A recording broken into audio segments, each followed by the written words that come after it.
The JF-17 has become a burden on Pakistan, despite all the advertisements and commitments made by Beijing in the past.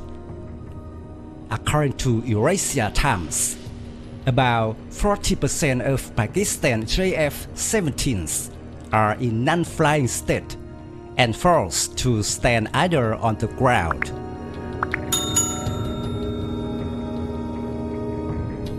More than 20 years ago, China and Pakistan signed a cooperation agreement on the development and production of the JF-17 fighter, which China called FC-1, and the two sides share development costs. The JF-17 is a low-cost, all-weather, single-engine, multi-role-light fighter. The aircraft uses a Chinese airframe, is equipped with Western avionics, and is powered by a Russian RT-93 engine.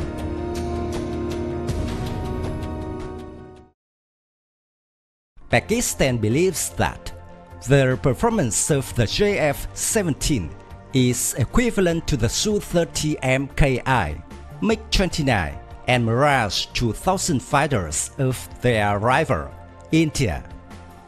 However, the JF-17 is positioned as a low-cost fighter, mainly using low-quality avionics and weapon systems.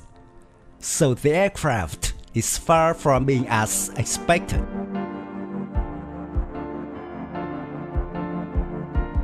The Pakistan Air Force recognizes that the JF-17's combat and maintenance costs are very high compared to modern fighters, so it is necessary to reduce it more.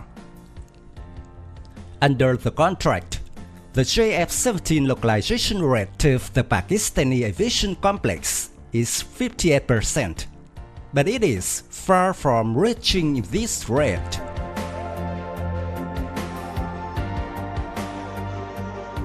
Pakistan buys raw materials and key components of the aircraft from China and assembles it into the domestic JF-17.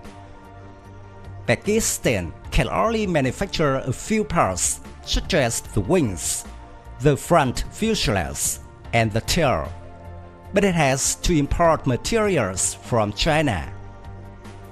Most of the JF-17 components are made in China, South Africa, and Eastern Europe. Only the ejection seat belongs to Martin Baker of England.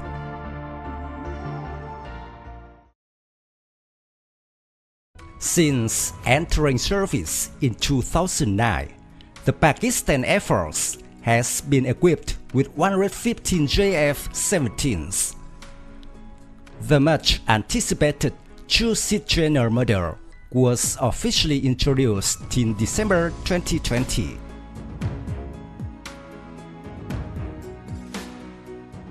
There are currently 5 squadrons of JF-17s in service with the Pakistani Air Force. Currently, the JF-17 has 2 improved models, Block 1 and 2, and a more advanced Block 3 model.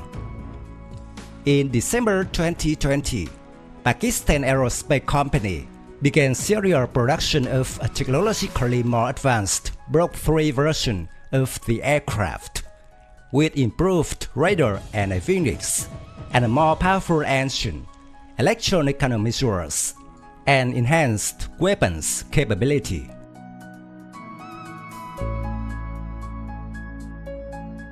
In principle, modern fighters should be equipped with reliable systems to minimize maintenance requirements. The fighter's performance is assessed by its avionics, weapons, and engines. In terms of data processing, the JF-17's domestic Link 17 is not only unreliable, it does not have a sufficient data transfer rate and cannot integrate with the Link 16 of the F-16 fighter.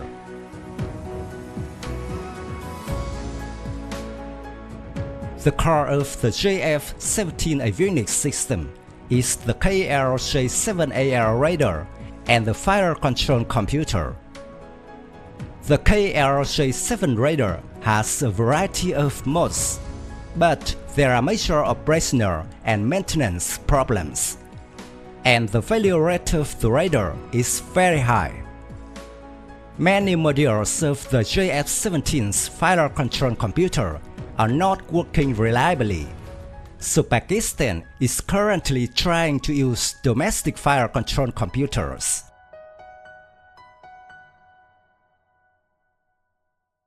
The JF-17 is equipped with early Chinese SD-10 air-to-air missiles and C-802A anti-ship missiles. Currently, the Pakistani military is trying to combine the JF-17 with other Chinese weapons, but with little success. The JF-17's 23mm cannon was also frequently malfunctioning.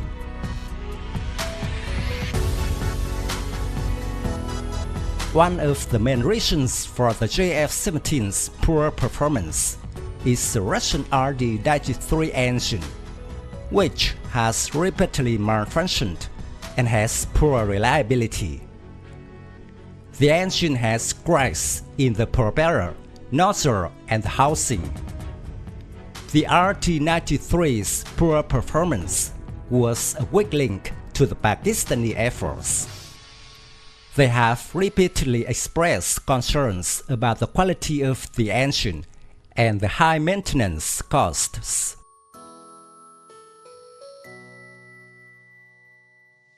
Due to its low reliability, frequently failure of the RD-93's engines, and inadequate supply of spare parts, the JF-17 was frequently in a state of non-flight, reducing operating frequency and combat readiness. Cracks were found not only in the skin of the lower fairing, but also in the tail stabilizers, which apparently was also caused by the loss during the flight.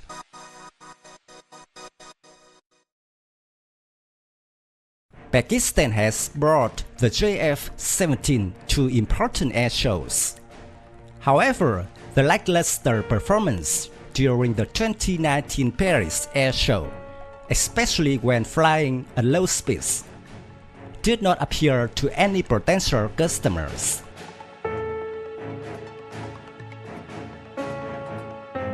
China is a co-owner of the JF-17, a research and development leader, but not equipped with the JF-17, but with a more powerful J-10. While Pakistan spent huge sums of money on these JF-17s. One controversial question is this investment really worth it?